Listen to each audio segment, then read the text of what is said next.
America ने भारत को आरोपित किया है कि आप हमारे एक नागरिक, भोला भाला नागरिक जिसका नाम है पन्नू, इस पन्नू को मरवाने वाले थे। हमने तो भाई साहब आपको 5 महीने पहले, और इसके लिए आपको प्राउड होना चाहिए, जब मतलब ये खबर कहीं पर नहीं आ रही थी तब हमने ये खबर आपके सामने लिखी थी कि खालिस्तानियों को कोई मरवा रहा है और कोई अज्ञात आदमी है। और जून में ही हम सेशन किए थे सबका संकलन करके। और मैं अभी भी बता दूं, ये केवल पाकिस्तान के, वो खालिस्तान में नहीं हो रहा है, पाकिस्तान में भी हो रहा है भाई साहब। पाकिस्तान में भी आतंकियों को चुन चुन कर मारा जा रहा है। हर दिन की अपडेट आती है पर हम देते नहीं है। कहोगे तो ला देंगे कभी किसी दिन, कहोगे तो ठीक है। क्या है भाई साहब, जानकारी निकल कर आई है कि निखिल गुप्ता नाम का व्यक्ति जो कि 50 साल से लगभग ऊपर का है, उसने फिल्मी अंदाज में, स्टोरी बड़ी रोचक है साहब, थोड़ा सा इसको प्लॉट के साथ समझिएगा। आरोप हम पर लगाया गया है कि आप इसको मरवाने वाले थे। हमने कहा सर जी, ये आपका नागरिक है तो हमारे देश में अलग देश की मांग क्यों कर रहा है? नागरिक आपका है तो संभाल के रखिए ना, मामला इंटरनल है, और इंटरनल मामला है तो हम ताकत दे चुके हैं अपने अज्ञात लोगों को कि जहां देखो निपटा दो। हमारे देश के टुकड़े आपकी खुशी के लिए तो नहीं होने देंगे ना जी। आरोप क्या है अब वो सुन लीजिए। एक अज्ञात व्यक्ति का नाम डिस्क्लोज हुआ है, नाम है उसका निखिल गुप्ता, अज्ञात ही निखिल है। यहां पर कुछ इस प्रकार का मीम बन सकता है। क्या है भाई साहब, जानकारी निकल कर आई है कि निखिल गुप्ता नाम का व्यक्ति जो कि 50 साल से लगभग ऊपर का है, उसने फिल्मी अंदाज में, स्टोरी बड़ी रोचक है साहब, थोड़ा सा इसको प्लॉट के साथ समझिएगा। निखिल गुप्ता जो कि लगभग 53 वर्षीय बताए गए हैं, जो कि अमेरिका की गिरफ्त में है फिलहाल, उनको भारत के किसी सीआरपीएफ के सीनियर ऑफिसर के द्वारा संपर्क किया गया। कौन था वो सीआरपीएफ ऑफिसर? बोले ये नहीं पता कौन था। कोई सीआरपीएफ ऑफिसर था जो निखिल गुप्ता से संपर्क में आया। अब कड़ियां जोड़ना साहब बड़ी इंटरेस्टिंग है, ये समझने के लिए पूरा खेला असल में इसी बात का है। एक अपने सीआरपीएफ के सिपाही थे, कोई बड़े सीनियर ऑफिसर थे, ये निखिल गुप्ता से मिलते हैं। तो ये किरदार कुछ इस प्रकार से हैं, सीआरपीएफ, फिर है निखिल गुप्ता। निखिल जो हैं ये किसी एजेंट के संपर्क में आते हैं। एजेंट को 83 लाख रुपए का ऑफर दिया जाता है। कहा जाता है ये 83 लाख रुपीस लेंगे आप, और आपको पन्नू को मारना है। और बोले सर पन्नू को कब मारना है? बोले तब मारना है जब भारत और अमेरिका की कोई बातचीत ना चल रही हो, यानी मोदी जी अमेरिका की विजिट पे ना हो और अमेरिका का कोई अधिकारी इंडिया की विजिट पे ना हो, बातचीत शांत हो तब मारना है। बोले मैं पहचानूंगा कैसे? इन निखिल गुप्ता ने इस एजेंट को सारी डिटेल्स दी। पन्नू रहता कहां है, पन्नू आता जाता कब है, पन्नू को कैसे ट्रैक किया जा सकता है, पन्नू का फोन नंबर क्या है। इस निखिल गुप्ता को किसने दिया?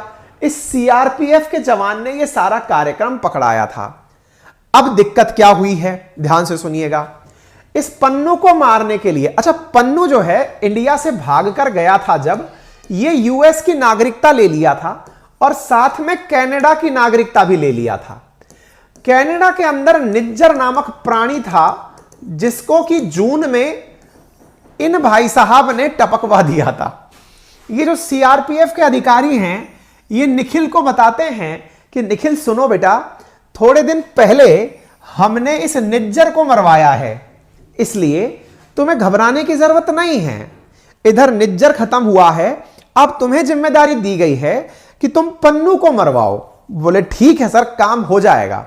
काम करने के लिए निखिल ने एजेंट से संपर्क किया। निखिल जहां मात खा गए, निखिल को निक के नाम से भी लिखा गया है। निखिल जहां मात खा गए वो कौन सी जगह थी हम बताते हैं। जिस एजेंट को मारने की जिम्मेदारी दी गई थी वो एजेंट असल में अमेरिकी खुफिया विभाग का एक अंडरकवर एजेंट भी था। बस यहां मात खा गए। मात कैसे खा गए? यानी कि यह भी एक खुफिया आदमी था जो एजेंट था, लोगों को मारने के लिए बोलियां लिया करता था। वो कौन सी मूवी है जिसमें सलमान खान जाकर के बाद में पता चलता है, सलमान खान वैसे तो गुंडा है लेकिन बाद में पता चलता है कि फिल्म के अंदर दिखाया लास्ट में वो पुलिस वाला निकल आता है, वांटेड है शायद, अगर मैं सही हूं तो, पता नहीं कौन सी है। ठीक है, तो कुल मिलाकर के इस खेले में अब हुआ क्या है अब वो सुन लीजिए। यह समय बताया गया है जून का, जिस समय कहा गया है कि एजेंट को टास्क दिया गया था यह कहकर के कि निज्जर का काम हो गया है, तुम इनका काम कर दो, तो भैया ये निखिल कहां थे फिर? निखिल इनको जब मरवा नहीं पाए, जब ये कंफर्म हो गया इस एजेंट को कि यार ये तो हमारे ही किसी नागरिक को मारने की बातें कर रहे हैं, ये एजेंट किसी और एजेंट को ये बात बता दिया कि सर सुनो, इंडिया वाले अपने विरोधी को मारने की तैयारी कर रहे हैं। बस जैसे ही ये बात निखिल को पता चली कि ये एजेंट क्रॉस एजेंट हो गया है, ये निखिल यहां से निकल लिए और निकल करके पहुंच गए चेक रिपब्लिक नामक देश में। चेक रिपब्लिक देश में पहुंच गए। कब पहुंच गए? जून में। कुछ महीना याद करिए, यह वही महीना है जिस समय निज्जर मारा गया था। जब मैंने आपको सेशन करके बताया था कि अज्ञात लोगों के द्वारा खालिस्तानियों को मारा जा रहा है, उस समय बल्क में टेंडर निकला हुआ था और उस टेंडर में निखिल निकल करके चेक पहुंच गए। अमेरिकी खुफिया एजेंसी वालों ने निखिल की तलाश करी। निखिल की तलाश करी तो निखिल चेक रिपब्लिक में मिले।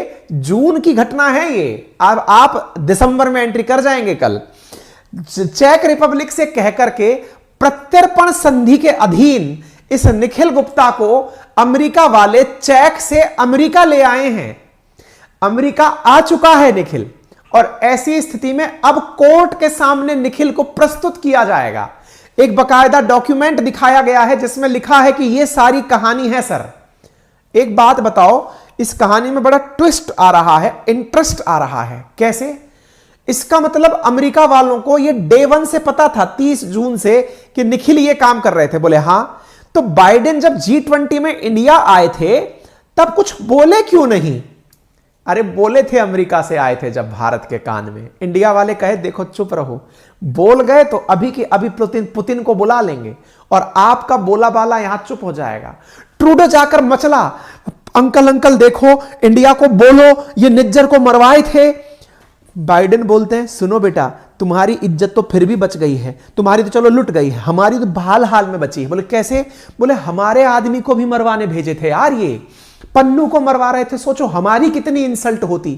दुनिया में लोग हंसते हम पर, आज तक पाकिस्तान पर हंसते हैं कि इन्होंने ओसामा को मार दिया था, अमेरिका वालों ने पाकिस्तान में घुसकर, और पाकिस्तान को पता नहीं चला। सोचो हमारी बेइज्जती तो बाल बाल बची है। बोले कैसे? बोले सोचो अगर पन्नू को अमेरिका में मार दिया होता तो लोग कहते कि भैया बच के रहो, नई मोसाद इंडिया वालों की आ गई है। बोले ये घुस के मार देते हैं यार। तो बाइडेन मोदी जी से कहे होंगे कि यार तुम ना यार ये बात गलत कर रहे हो यार गुरु, हैं हमको ही कह दिए होते, ये क्या मतलब है, हमें बिना बताए। मोदी जी कहे कि देखो G20 में ज्यादा मुंह नहीं खोलिएगा, अदरवाइज पुतिन तैयार बैठे हैं, वो तुरंत आ जाएंगे। बाइडेन चले गए, आराम से तसल्लीपूर्वक तरीके से चले गए। लेकिन उसको कौन समझाए नादान प्राणी को? ट्रूडो वहां जाकर मचल गए, अंकल देखो इन्होंने तो आपकी बात नहीं मानी थी, मैं बताता हूं निज्जर इनने मरवाया था। ट्रूडो बाइडेन बोले सुनो हमें पता था मरवाया है, अभी नहीं बोलना था। तुम्हें दिख नहीं रहा है कि ये रसिया यूक्रेन चल रहा है, इंडिया अभी चुप है, इजराइल हमास चल रहा है, इंडिया अभी चुप है। कब बोलना है फिर अंकल ये बताइए? अरे कब बोलना है? जब दुनिया में शांति हो। तो बोले कब? अरे अब हमास और इजराइल के बीच में शांति हो गई है, अब नया मामला निकालो यार, फुटेज खाने की भी तो समय रखो। इंडिया कभी भी फट गया दिक्कत हो जाएगी। फिर जाकर के ये वाला शिगुफा बाहर निकल कर आया है कि इंडिया ने ऐसा किया है, बड़ा प्लॉटिंग के साथ हुआ है। ये बात मोदी जी को भी पता है कि बाइडेन को भी पता है। बाइडेन को भी पता था कि मरवाने कौन आया था और किसको आया था। असली इज्जत की बात यह कि देखो यार ये नहीं गुरु, हमारे देश में मरवा दिया ना, दुनिया मजाक बनाएगी, कहेगी अमेरिका फिर काय का देश हुआ, इसके अंदर लोग मरवा के चले जा रहे हैं। भाई साहब इसका मतलब कुल मिलाकर बात यह है कि ये जो सीआरपीएफ वाले भाई साहब है ना, बस इनकी तलाश है अमेरिका को अब कि ये सीआरपीएफ वाले कौन थे। निखिल गुप्ता को भी नहीं पता। सीआरपीएफ वाले ने अपना नाम CC1 बताया था, CC1 नाम है मेरा, अब ढूंढो CC1 कौन है। वो उसका कोड था CC1। अब वो तलाश रहे हैं अमेरिका वाले। अमेरिका वाले कह रहे हैं, इधर रशियन टाइम्स वाले मजे ले रहे हैं इनके, और रशियन टाइम्स वाले क्या मजे ले रहे हैं कि अमेरिका वालों ने आरोप लगाया है इंडिया के ऊपर।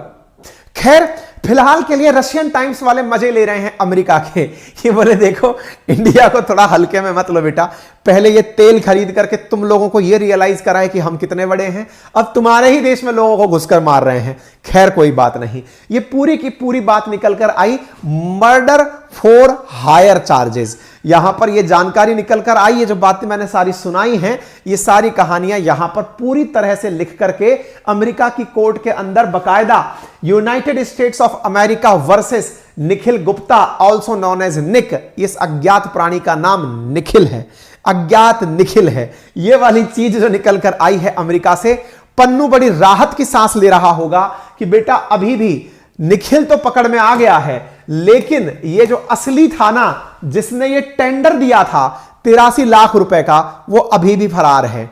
अमेरिका वाले अब इंडिया आएंगे बात करने के लिए कि यार तुम पन्नू की कीमत मात्र 83 लाख रुपए लगाए, ये क्या बात है। अमेरिका वालों ने बकायदा फोटो भी रखी है कि देखो तुमने हमारे एजेंट को पैसे दिए थे मारने के लिए। बोले सर 83 लाख थोड़ा कम रह गया, अदरवाइज हम आपके एजेंट को भी क्रॉस एजेंट कर दिए होते। तारीखों में यह तय किया गया था कि अमेरिका और भारत की मीटिंग पर, अब पता है अमेरिका में क्या बात चलेगी इन दिनों, जो हमें लग रहा है। अमेरिका में पहले क्या हुआ था कि मोदी जी की एंट्री बैन थी, मोदी जी की एंट्री अमेरिका में नहीं थी, इनको वीजा नहीं मिलता था, कहते थे गुजरात के दंगे करवाने वाले आदमी हैं इसलिए नहीं देंगे इनको। अब अमेरिका वाले खोपड़ी खुजालते होंगे कि पहले तो इनका हमने स्टेट गेस्ट बनाकर वेलकम किया, और यही लोग प्लानिंग ऐसे करते हैं कि हम जब जाएं तब मत मरवाना। ये क्या मतलब है यार, ये तो मतलब पूरी तरह से दुश्मनों को मिटाने की तैयारी करके बैठे हैं। इंडिया बड़ा स्मार्ट प्ले कर रहा है, स्मार्ट इंडिया कह रहा है सर ये हमारी पॉलिसी का हिस्सा नहीं है, लग रहा है कोई भारत प्रेमी एक्टिवेट हो गया है, अब हम उसे कैसे रोक सकते हैं आप बताइए भला। भाई कोई अज्ञात प्राणी है, हमने नहीं कहा कि उसको मारो भाई, लेकिन वो एक्टिवेट हो गया। वेडनेसडे फिल्म देख ली होगी उसने भी प्लान कर लिया कि नहीं भाई साहब मैं भारत के दुश्मनों को मिटाऊंगा। निखिल हमारे चेक रिपब्लिक से गिरफ्तार हो गए हैं, इनको 10 साल की सजा होने की संभावना है, लेकिन जब तक यह स्थापित नहीं होगा अब भारत पर आरोप जो लगे हैं वो सही है या नहीं, तब तक भारत को कुछ कहना गलत सिद्ध होगा।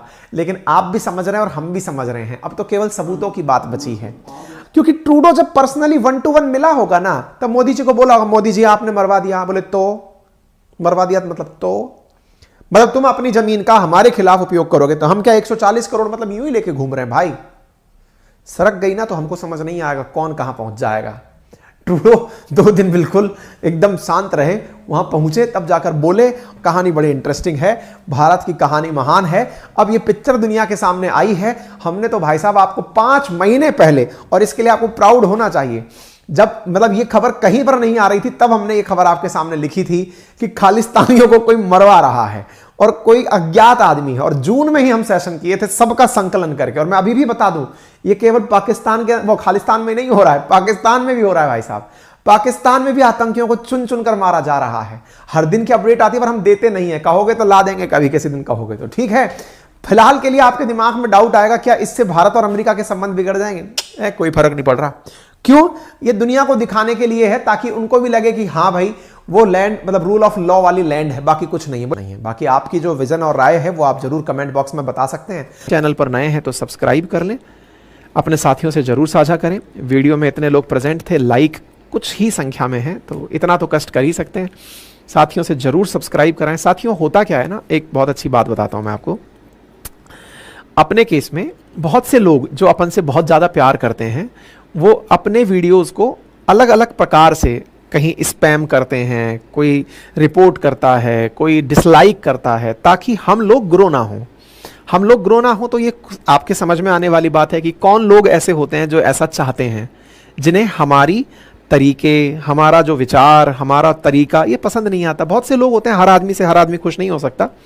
ऐसी स्थिति में ये आप अपनी नैतिक जिम्मेदारी बना लें, क्योंकि YouTube लाइक डिसलाइक देखता चलता है। तो आप में से जो लोग लाइक को भी समझते हैं कि नहीं मैं एहसान करूंगा इस आदमी के ऊपर, ठीक है, एक दिन ये गतिविधियां स्वतः ही रुक जाएंगी ऑटोमेटिक। जब हमें भी इस चीज का प्रोत्साहन नहीं मिलेगा, मैं 2 घंटे नॉन स्टॉप आपके सामने रोजाना सुबह बोलता हूं, 8 घंटे कंटेंट बनाने के लिए बैठता हूं, टीम काम करती है, सब बनकर आता है, इतना पैसा इतना इन्वेस्टमेंट लगता है, और उसके बाद आपसे अपेक्षा के लिए भी रिक्वेस्ट करनी पड़ती है कि यार सब्सक्राइब कर देना, यार लाइक कर देना, यार शेयर कर देना। तो अंदर से ऐसा लगता है कि मैं कह क्यों रहा हूं, मतलब लिटरली स्पीकिंग। लेकिन ठीक है, हम में हो सकता है इस तरह का भाव आ गया हो कि नहीं साहब हमसे कहोगे नहीं तब तक हमें याद नहीं रहता, लेकिन आप में इतनी इंसानियत है ये मुझे ज्ञात है, बस उसे याद दिलाने के लिए मुझे कहना पड़ता है। और उसको इसलिए भी समझकर आप करें क्योंकि आपको ये पता हो कि कोई और आपके इस तरह के ना करने पर अपने तरीके से उस काम को वो तो उसी तरह में ले जा रहा है, क्योंकि दुनिया में आपको भी पता है कि खुश होने वाले लोग कितने होते हैं। ठीक।